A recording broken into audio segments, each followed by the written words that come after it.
สบายดีคลิปนี้เราจะมาพามาเบิ่งการต่อไม้หนากีตาร์ไม้หนาที่ใส่ตัวนี้จะเป็น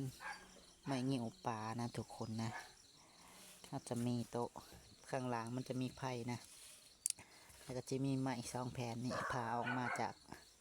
แผ่นเดียวกันประมาณนี้แล้วก็เอามาโดยการเราจะส่อง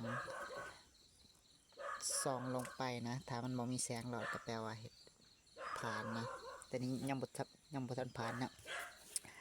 อันนี้เราปรับมาได้ระดับหนึ่งแล้วแต่มันยังมีแสงหลอดเราต่อไปเราก็จะจัดการกับตัวนี้เราจะมาใส่กับกระดาษทรายนี่ถูประมาณนี้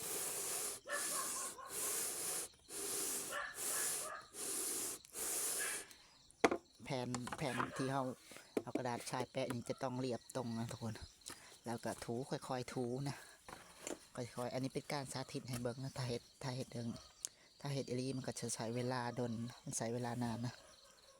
ตอนนี้เราก็บ่มีค่าตั้งกล่องนะตอนนี้ใส่มือจับข้างหนึ่งนะมันก็ประมาณนี้เนาะถ้ามันผ่านมันจะบ่มีแสงหลอดเนาะเราจะเห็ดจนกว่าจะบ่มีแสงหลอดขึ้นมาเนาะแสงไฟที่เราเปิดอยู่ในโต๊ะตัวนี้นะก็ถือว่าได้เนาะเพราะฉะนั้นเราจะค่อยๆเห็ดไปเนาะก็เห็ดแบบนี้ไปเรื่อยๆนะทุกคนนะนี่เป็นการสาธิตให้เบิ่งวิธีการเห็ดจะซื้อเด้อนะย้ำว่าไทยจริงมันจะใช้เวลาหลายกว่านี้นะก็เลยบริเหตุคลิป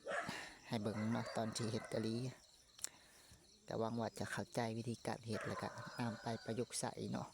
สำหรับผู้ที่เอาง่ายๆยังบ่ค่อยมีประสบการณ์กันแล้วกันอาจจะเคยต่อแต่ว่ายังบ่เก่งนะนี่มันต้องใส่ควา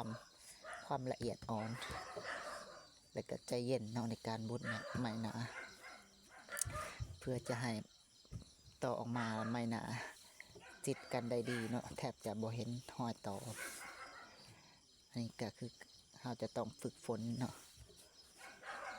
โอเคสำหรับคลิปนี้ก็บ่มีหยังหลายครับพามาเบิ่งประมาณนี้นะเดี๋ยวเราจะตัดตอนที่มันแหลวเลยคลิปนี้เราก็จะตัดออกไปเลย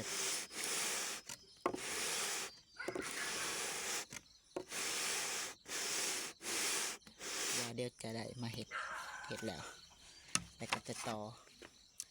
เดี๋ยวก็จะต่อไม้หนาเลยโอเค